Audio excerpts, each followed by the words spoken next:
Ladies and gentlemen, how do? Welcome to our next instalment on the restoration of Steve Parrish's Formula One bike. What are we up to today? I recall when I stripped the engine, there was one carburetor clamp clip missing. Now, I've mentioned before, because of the size of the carburetors that's on this bike, these are like 34mm Macouni's magnesium, super light, beautiful thing.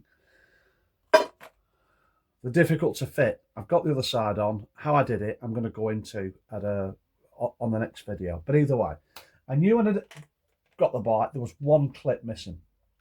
I just want to show you something now. And I'll send the difference in size of the carburetor. The same rubbers have been retained, but fitting much larger bore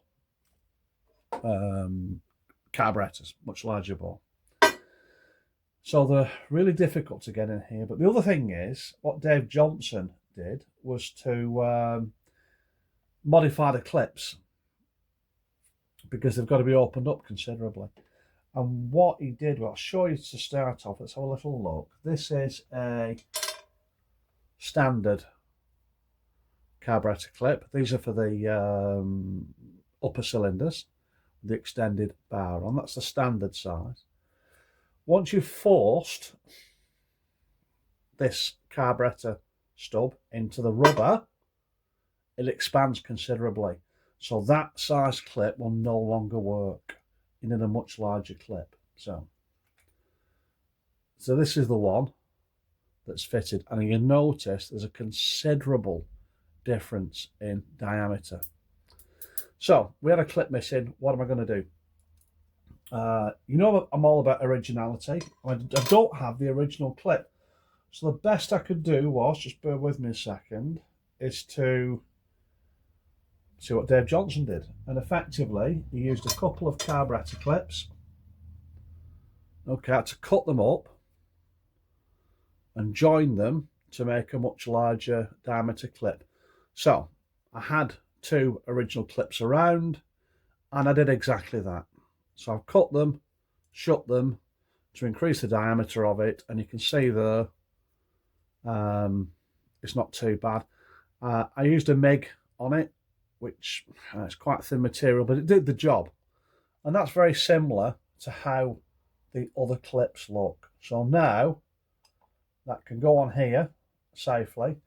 It doesn't look like it, but once this is opened up with this much larger bore carburetor, that's going to tighten down onto it securely. Okay, so it's a bit of a faff, but I want it to, look, you can't see these when they're on, obviously, but in my mind I wanted to make sure that it was as close to original as possible.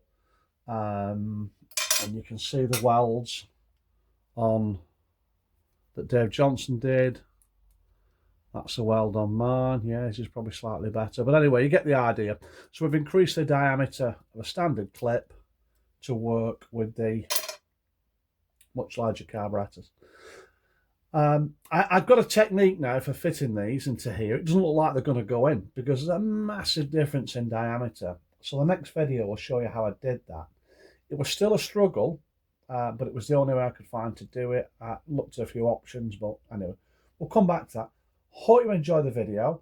It's first time we've seen the right side of the engine while it's in the bike. So what have we got here? Water pump, aluminium link pipe between the pump and the coolant rail on the lower cylinders. That's done. Painted that gloss how it should be. You'll notice there should be oil supplies here. Okay. One there and one around for the anti-backlash gears. It doesn't have them, so we don't need it. So everything's been blanked off. Kickstart shaft's been blanked off. Everything's been blanked off. Just what you need for a race engine, and no more, no less. Okay, listen. Hope you enjoyed that. Click like if you like. Subscribe if you would like to. You'll obviously get notification of the new videos. And yeah, hope you have a great day and keep coming back and be lucky.